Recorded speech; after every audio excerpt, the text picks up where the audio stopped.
La jungle résonne d'un rugissement puissant alors que la tigresse surgit de l'ombre. Elle est blessée, mais toujours forte. Sa colère, impossible à arrêter. Des filets sont lancés, des lances se lèvent, mais elle ne cède pas.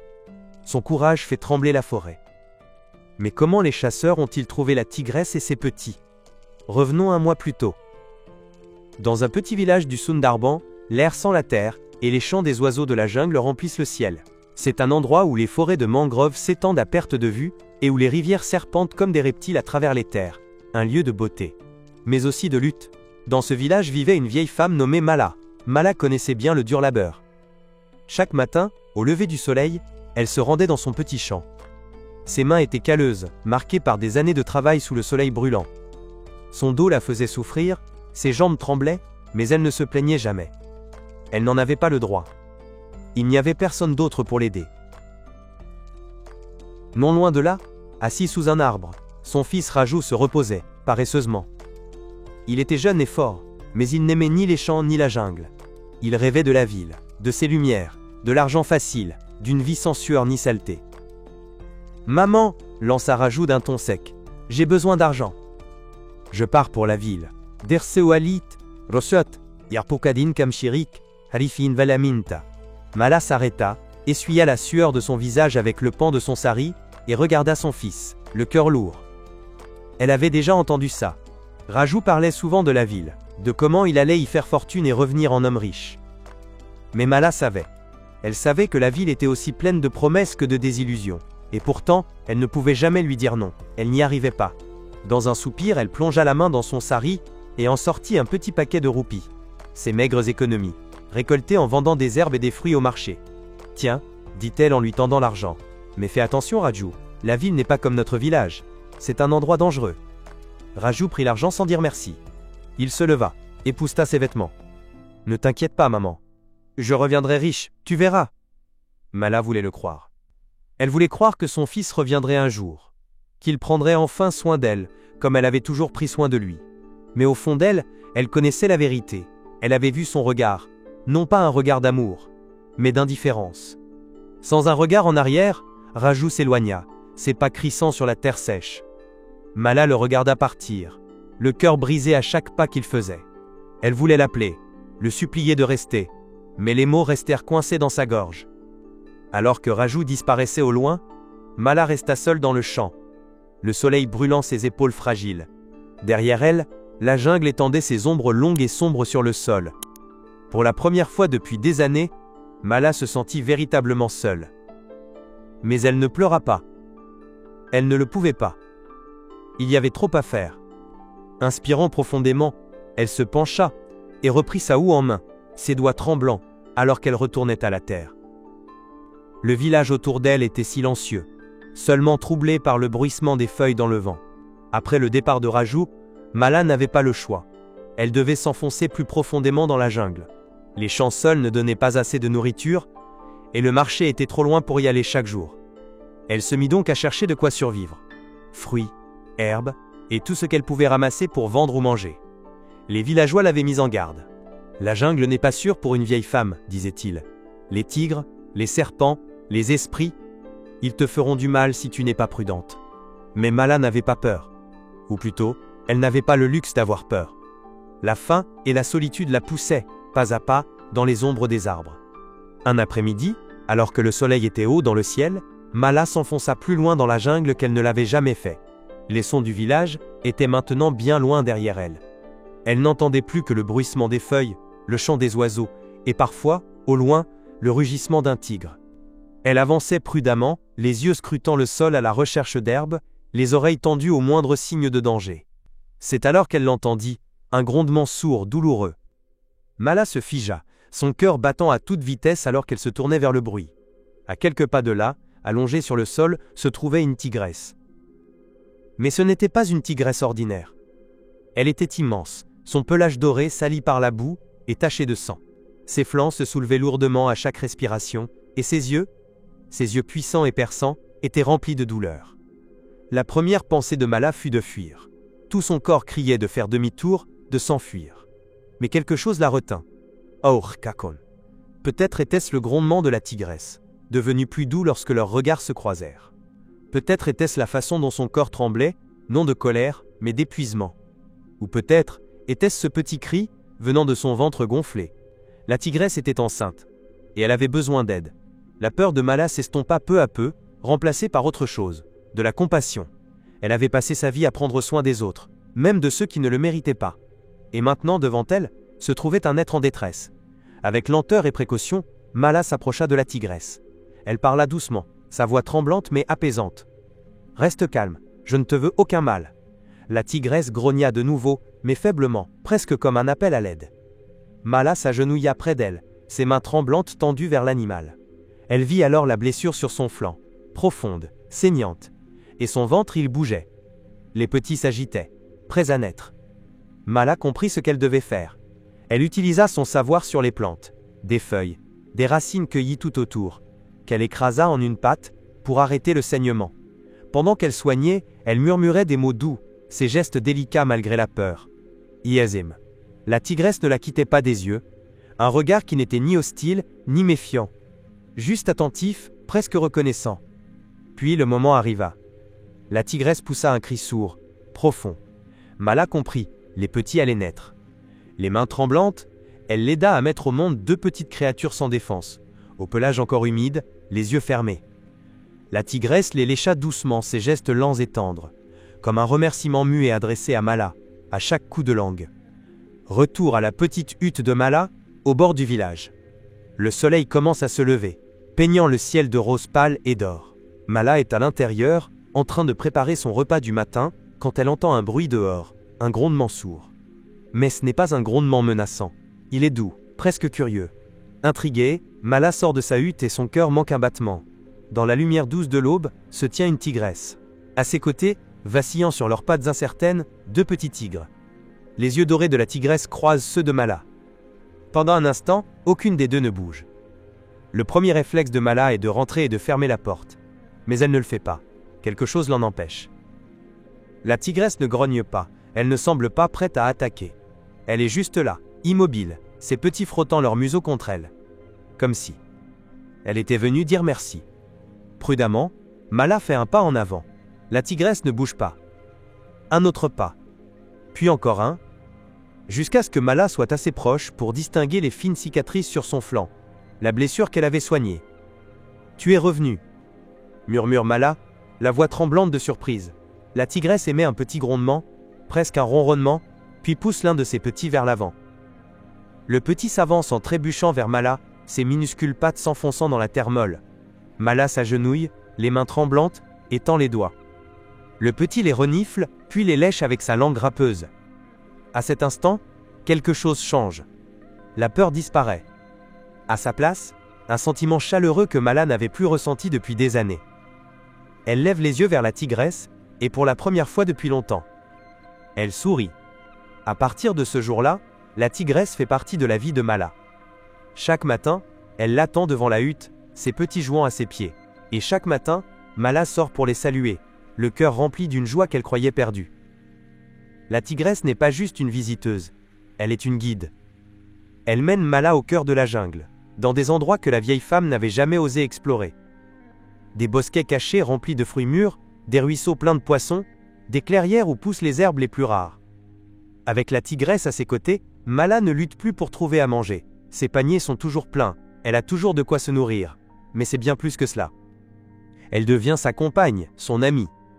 Elle marche côte à côte à travers la jungle, les deux petits tigres courant devant elle, leurs petits grognements joyeux résonnant entre les arbres. Mala parle à la tigresse comme si celle-ci comprenait chaque mot. Et parfois, on dirait qu'elle comprend vraiment. Un soir, alors que le soleil se couche et que la jungle s'apaise, Mala est assise devant sa hutte, partageant un repas avec la tigresse. Elle casse un morceau de pain et le jette au petit tigre, riant en les voyant bondir dessus avec maladresse et enthousiasme. La tigresse l'observe, ses yeux dorés doux et calmes sous la lumière déclinante. Pour la première fois depuis des années, Mala se sent en paix. La solitude, ce poids qu'elle portait en silence, a disparu. Elle est remplacée par un sentiment d'appartenance qu'elle n'aurait jamais cru possible. Mais la paix, comme on le verra bientôt, ne dure jamais éternellement. Le soleil est haut dans le ciel, projetant des ombres nettes sur les sentiers poussiéreux. Les villageois vaquent à leurs tâches quotidiennes, quand un groupe d'étrangers fait son apparition, semant l'inquiétude dans la communauté paisible. Ces étrangers, ce sont des chasseurs. Des hommes rudes, marqués par la vie, le visage tanné et les yeux brillants de convoitise. Ils portent des lances, des filets, des pièges. Ils avancent avec assurance. Parmi eux, l'air mal à l'aise et déplacé, se trouve Raju. Oui, Raju, le fils de Mala. Celui qui était parti à la ville, rêvant de richesse, et qui revient les mains vides avec pour seul bagage, la désillusion. Raju ne dirige pas les chasseurs. Il est simplement leur guide. Il connaît la jungle, ou du moins, c'est ce qu'il prétend. Il sait qu'une tigresse y vit. Mais il ne sait rien de ses petits. Il ne sait pas qu'elle a été blessée, aidée, aimée. Il sait seulement qu'un tigre adulte peut rapporter beaucoup d'argent au bon acheteur. Les villageois observent les chasseurs s'installer en bordure du village. Ils se murmurent des paroles inquiètes. Ici, les tigres sont sacrés. Et la jungle, ce n'est pas un endroit qu'on peut profaner sans conséquence. Mais les chasseurs, eux, s'en fichent. Ils ne sont là que pour une chose. Le profit. Pendant ce temps, Mala est dans sa petite hutte, en train de broyer des herbes à vendre au marché. Lorsqu'elle entend un bruit dehors, sa curiosité la pousse à sortir et elle se fige. Devant elle, Raju, entouré d'un groupe de chasseurs. Il est différent, plus maigre, plus dur. Son regard est fuyant, inquiet. Il parle avec les hommes d'un ton nerveux, ses yeux bougeant sans cesse. Mala sent l'inquiétude monter en elle. Mala s'approcha silencieusement, restant cachée dans l'ombre. Elle tendit l'oreille, essayant de capter leur conversation. Ce qu'elle entendit lui glaça le sang. Raju parlait d'une voix basse, tremblante. La tigresse est au fond de la jungle. Elle est énorme, la plus grande que j'ai jamais vue. Elle peut rapporter beaucoup d'argent. Un des chasseurs esquissa un sourire cruel. T'es sûr que tu peux nous conduire jusqu'à elle? Raju hésita un instant, puis hocha la tête. Je connais le chemin. Mais il faut faire attention. La jungle est dangereuse. Les chasseurs éclatèrent de rire. Un rire rugueux, moqueur. On n'a pas peur de quelques arbres, lança l'un d'eux avec mépris. Allons-y. Les mains de Mala tremblaient, alors qu'elle agrippait le bord de son sari. Elle ne pouvait pas laisser faire ça. Elle ne pouvait pas les laisser blesser la tigresse. Son amie, sa compagne, mais que pouvait-elle faire? Elle n'était qu'une vieille femme face à un groupe d'hommes armés. Et pourtant, elle devait essayer. Alors que les chasseurs rassemblaient leurs armes et prenaient la direction de la jungle, Mala s'éclipsa, le cœur battant à tout rompre. Elle devait prévenir la tigresse. Elle avança aussi vite que ses vieilles jambes le lui permettaient, haletant, le souffle court et paniqué. La jungle se dressait devant elle, sombre, menaçante. Mala s'y enfonça, courant entre les arbres, les yeux cherchant désespérément une trace de la tigresse. Elle appelait à voix basse, la voix tremblante. « Itunume, où es-tu? S'il te plaît, tu dois te cacher. Ils arrivent. » Mais la jungle est immense, et la tigresse pouvait être n'importe où. Mala courut plus profondément encore, trébuchant sur des racines, des pierres, les bras écorchés par les branches basses. Derrière elle, les voix des chasseurs se rapprochaient, de plus en plus fort. Le temps pressait. Les chasseurs avançaient vite, posant leurs pièges, brandissant leurs armes, l'excitation dans les yeux. Raju les suivait, un peu à l'écart. Son visage montrait un mélange de nervosité et d'avidité. Ce n'était pas lui le chef, c'était juste un guide. Un homme désespéré, prêt à tout pour un peu d'argent. Finalement, les chasseurs trouvèrent la tanière de la tigresse, cachée au cœur de la jungle. Un lieu paisible, baigné par des rayons de soleil filtrant à travers les feuilles. Mais aujourd'hui, ce lieu n'avait rien de paisible. Les chasseurs s'approchèrent lentement, leurs yeux brillants de convoitise. Devant la tanière, deux petits tigres jouaient innocemment près de l'entrée. Les petits tigres sont si jeunes, leur pelage encore doux et doré, leurs yeux grands ouverts, remplis d'innocence, ils ne comprennent pas le danger. Pas avant qu'il ne soit trop tard. Les chasseurs s'approchent. Les filets sifflent dans l'air, claquant comme des fouets. Les petits poussent des cris, de faibles grognements remplis de peur, alors qu'ils sont capturés et jetés dans une cage. L'un des chasseurs siffle, les yeux brillants d'excitation. « Regardez-moi ces petits », dit-il, la voix pleine d'avidité. « Parfait. Jeunes, en bonne santé. Ils se vendront 2 fois plus cher que la grosse. » Les autres acquiescent, leur visage se fendant de sourires cruels. « Oublie la mère, lance un autre. » Ce sont les petits, le vrai trésor. Raju, lui, reste en retrait, nerveux. Il ne savait rien des petits. Il ne connaissait que la tigresse, celle qu'il croyait capable de le rendre riche. Mais maintenant, en voyant l'enthousiasme des chasseurs, une lueur d'espoir renaît en lui. Peut-être que tout ça marchera finalement. C'est alors que la jungle explose. La tigresse. La mère. Elle surgit de l'ombre comme une tempête. Ses yeux dorés brûlent de rage. Son corps massif, tendu, prêt à frapper. Elle pousse un rugissement qui fait trembler les arbres, un son si puissant qu'il glace le sang même des plus courageux chasseurs. Mais les hommes sont prêts. Ils l'encerclent, leurs lances levées, les visages durs, déterminés. La tigresse attaque. Ses griffes fendent l'air. Ses crocs sont découverts, menaçants. C'est une force brute, une protectrice, ARSOM, une mère qui se bat pour ses petits, serait. Mais elle est seule. L'un des chasseurs lance un filet qui s'enroule autour de ses pattes. Un autre la frappe avec le bout émoussé d'une lance, la forçant au sol. Elle rugit encore. Un cri de douleur, mais aussi de défi. Mais les chasseurs ne s'arrêtent pas. C'est alors que Mala arrive. Elle déboule dans la clairière, le souffle court, le visage ruisselant de sueur et de larmes. Elle voit la scène, les petits dans la cage, la tigresse à terre, encerclée et Rajou. Rajou, debout sur le côté, une arme tremblante entre les mains. « Arrêtez !» crie Mala, la voix brisée. « Je vous en supplie, arrêtez !» Les chasseurs s'arrêtent un instant, tournant vers elle un regard froid, vide d'émotion. Mais Rajou, lui, la regarde et son visage se tord en un rictus moqueur. « Qu'est-ce que tu fais là, Ma » lâche-t-il, d'un ton sec, irrespectueux. « Ce n'est pas ton affaire. Rentre chez toi. » Mala s'avance, les yeux implorants. « Rajou, ce n'est pas la solution. Ce n'est pas juste une tigresse.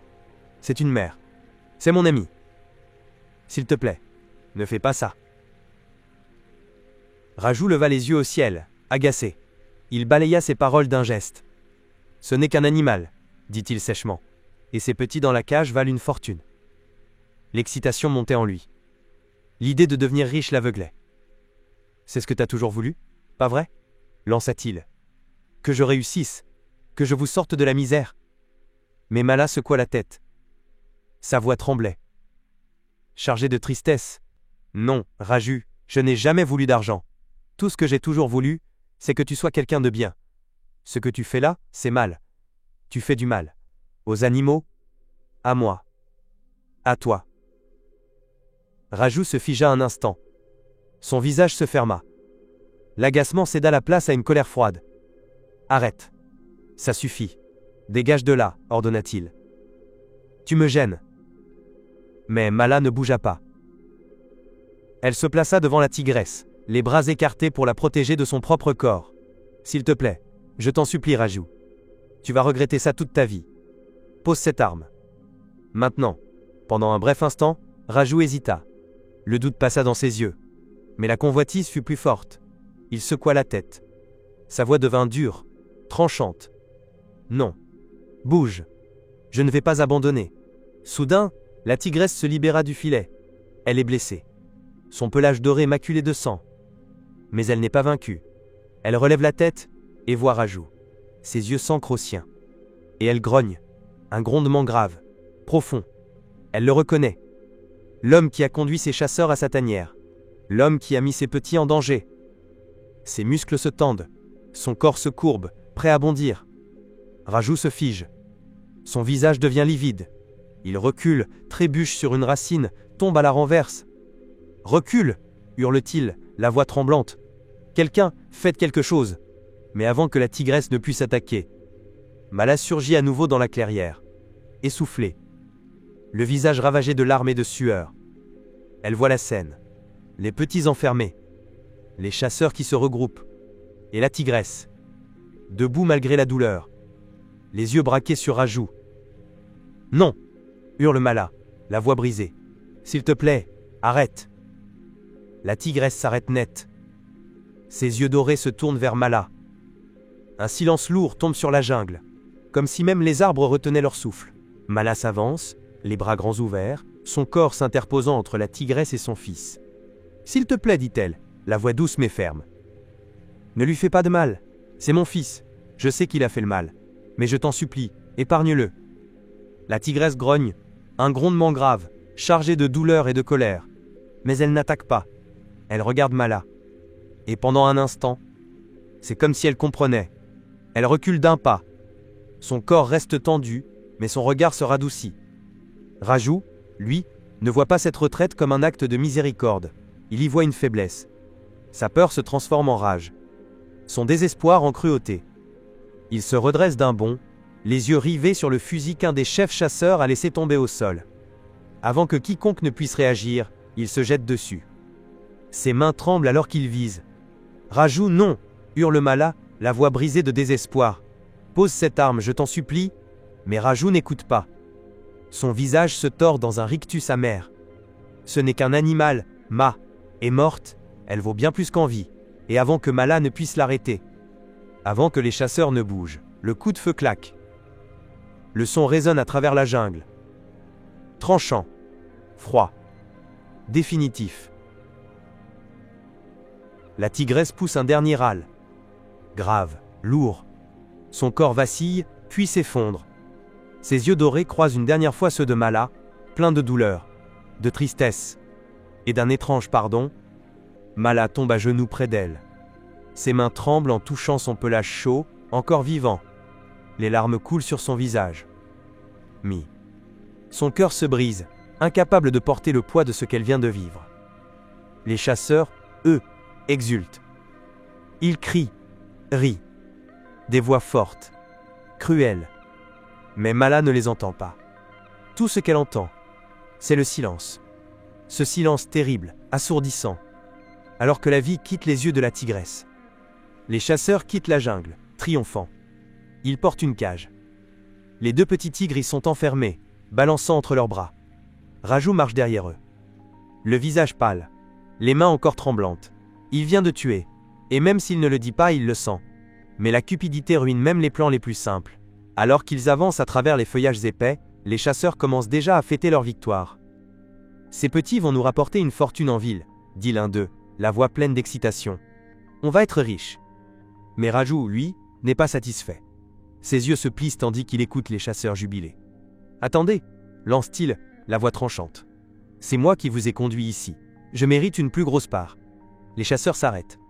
Leur sourire s'efface. Le chef, un homme massif, une cicatrice lui barrant la joue, se tourne vers Raju avec un regard glacé. « T'as peut-être montré le chemin ?» grogne-t-il. « Mais c'est nous qui avons fait le sale boulot. Ne pousse pas ta chance, tu auras ta part. » Et basta. Pac. Le visage de Raju se crispe, la colère montant. « Sans moi, vous n'auriez jamais trouvé la tanière. Je mérite plus qu'une part. Je veux la moitié. » Les chasseurs échangent des regards tendus. L'atmosphère s'alourdit comme avant une tempête. Le chef s'avance lentement vers Raju, la voix basse, menaçante. « T'as aucun droit de réclamer quoi que ce soit. Tu devrais déjà être content qu'on te donne quelque chose. » Mais Raju ne cède pas. Sa cupidité le dévore. Il parle sans réfléchir. « Si vous me donnez pas ce que je mérite, j'irai tout raconter aux autorités. Je dirai tout. » Les yeux du chef se plissent. Et en un éclair, il attrape Raju par le col. « Tu fais une grosse erreur !» souffle-t-il, les dents serrées. Les autres chasseurs s'approchent, les visages fermés, menaçants. Raju, réalisant qu'il est seul contre tous, tente de se dégager. Mais la poigne du chef est solide. Dans la bousculade, la cage tombe au sol, le loquet cède, la porte s'ouvre. Les deux petits tigres, terrifiés et déboussolés, s'échappent. Ils s'enfuient dans les buissons. « Rattrapez-les !» hurle le chef, furieux. Les chasseurs se dispersent dans tous les sens, leur attention désormais focalisée sur les petits. Mais Raju n'a pas dit son dernier mot. Il bondit en avant, les yeux fous. « Ils sont à moi !» hurle-t-il. « Je partirai pas sans eux !» Les chasseurs essayent de l'arrêter, mais Raju est déterminé. Il attrape l'un des petits tigres et le serre contre lui, trébuchant en arrière. « Lâche-le, Raju !» crie le chef. « Ce n'est pas un jouet. » Mais Raju n'écoute pas. Ses yeux cherchent une sortie, une échappatoire. Il recule encore d'un pas. Mais soudain son pied ne trouve plus le sol. Le temps semble se figer. Raju baisse les yeux. Le vide. Il est au bord d'une falaise. Le sol s'effrite sous son poids. Ses yeux s'écarquillent, figés par la terreur. Alors qu'il perd l'équilibre. Le petit tigre glisse hors des bras de Raju. « Non !» hurle-t-il, sa voix résonnant dans toute la jungle, alors qu'il bascule dans le vide. Pitié. Les chasseurs le regardent, figés d'horreur, tandis qu'il disparaît au-delà de la falaise. Son cri est brusquement interrompu par le bruit sourd de son corps heurtant les rochers en contrebas. La jungle retombe dans un silence de mort. Seul le bruissement des feuilles dans le vent vient troubler le calme revenu. Les chasseurs se regardent, le visage blême, figé par la peur. « On doit partir d'ici », murmure l'un d'eux. « Si quelqu'un apprend ce qui s'est passé, on finira en prison. » Sans un mot de plus, ils tournent les talons et fuient. Leurs pas résonnent dans la jungle, s'éloignant peu à peu, laissant derrière eux le souvenir de la chute de Rajou. Les petits tigres, encore tremblants, restent blottis l'un contre l'autre dans les buissons. Ils gémissent doucement, leurs yeux dorés grands ouverts, pleins de peur et d'incompréhension. C'est alors que Mala arrive. Elle entre en titubant dans la clairière, le visage ravagé de larmes, le cœur lourd d'une peine immense. Elle voit la scène, la cage vide, le bord de la falaise, les petits, apeurés, blottis l'un contre l'autre. Ses jambes flanchent, elle s'effondre au sol, ses sanglots résonnant entre les arbres. Mais même dans sa douleur, Mala sait qu'elle ne peut pas abandonner. Rampant, les mains tremblantes, elle s'approche des petits tigres. Elle tend les bras, les yeux pleins de larmes. « Tout va bien », murmure-t-elle d'une voix brisée. « Je suis là maintenant. Je vous protégerai. » Les petits s'approchent, timidement. Ils frottent leur museau contre elle. De petits grognements doux réchauffent le silence, apaisent sa peine, et pour un instant, la jungle semble s'adoucir autour d'elle. L'ombre se lève, comme pour lui offrir un peu de paix. Les petits, faibles au début, grandissent vite sous les soins de Mala. Sa hutte, autrefois silencieuse et vide, est désormais pleine de vie, ponctuée des grognements joueurs, des pas feutrés de petites pattes courant partout. Ils se poursuivent dans la pièce, leur pelage doré brillant sous les rayons de soleil qui filtrent par les fenêtres. Mala les regarde avec un sourire. Son cœur, rempli d'une joie qu'elle croyait perdue à jamais. Les jours deviennent des semaines. Les semaines, des mois. Les petits deviennent plus forts. Leurs jeux deviennent plus sauvages, leurs rugissements plus puissants. Et Mala leur enseigne tout ce qu'elle sait. Comment se déplacer dans la jungle. Comment trouver de la nourriture. Comment survivre. Mais surtout, elle leur enseigne l'amour. Petit à petit, les villageois, qui autrefois chuchotaient avec méfiance à propos du lien entre Mala et les tigres, commencent à en voir la beauté. Au début, ils gardent leur distance. La peur des prédateurs de la jungle est encore trop forte. Mais avec le temps, ils observent. Ils voient la loyauté des tigres envers Mala. Un jour, alors que Mala traverse le village avec les tigres à ses côtés, une meute de chiens sauvages s'approche. Ils vident. Leurs yeux brillent de faim. Les villageois se figent. Le visage pâle, le souffle suspendu. Mais avant que les chiens n'arrivent trop près, les tigres s'avancent. Leur corps puissant bloque le passage. Ils grognent. Un son grave, profond. Leurs yeux dorés lancent un avertissement silencieux, mais clair. Les chiens, sentant le danger, reculent. Ils détalent, la queue entre les jambes. Les villageois, stupéfaits, assistent à la scène. Et peu à peu, leur peur se transforme en respect. Ils ne voient plus les tigres comme des menaces. Ils les voient comme des gardiens, des protecteurs de la jungle. Et de Mala, les années passent. Le lien entre Mala et les tigres devient encore plus fort. Ils ne sont plus des petits. Ce sont désormais des créatures majestueuses, puissantes. Leur pelage doré brille sous le soleil. Mais malgré leur taille, malgré leur force, ils restent doux avec Mala, loyaux, inébranlables. Mala, vieillie, affaiblie, passe ses journées assise sous un grand arbre près de sa hutte. Les tigres reposent à ses pieds, comme des sentinelles silencieuses. Elle regarde la jungle, un sourire aux lèvres, le cœur en paix, reconnaissante pour la vie qu'elle a construite. Mais toutes les histoires doivent un jour s'achever. Un soir, alors que le soleil se couche et que la jungle s'endort, Mala s'éteint paisiblement, sa main posée sur la tête de l'un des tigres, comme une caresse, comme un adieu. Les villageois, désormais remplis d'amour et de respect pour elle, lui rendent hommage. Ils allument des bougies, offrent des fleurs, et racontent des histoires. Des histoires de sa bonté, de son courage, de son amour. Les tigres, devenus adultes, restent assis devant la hutte. Leurs yeux dorés sont pleins de tristesse. Mais ils comprennent. Leur mère, leur protectrice, est partie, et pourtant, la jungle les appelle. Sa voix, douce mais claire. Alors, un par un, ils se lèvent. Ils tournent une dernière fois le regard vers la hutte. Puis ils disparaissent dans les ombres des arbres. Ils ne sont plus des orphelins. Ils sont les enfants de la jungle. Les héritiers de Mala. Et les gardiens de tout ce qu'elle a aimé. Les tigres se lèvent et s'enfoncent dans la jungle. Leur tête haute, leur démarche sûre. Leurs corps puissants se fondent dans les ombres des arbres.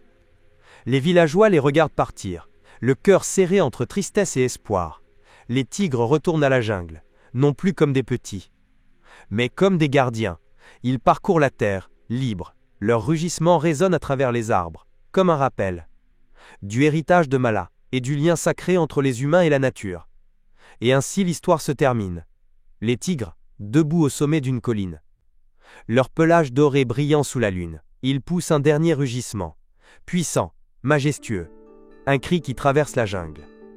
Et vient toucher le cœur de tous ceux qui l'entendent. Et la morale de l'histoire c'est, si tu aides un tigre, tu pourrais bien finir avec des VIP de la jungle comme garde du corps. Mais fais gaffe, un jour, il pourrait hériter de ta maison.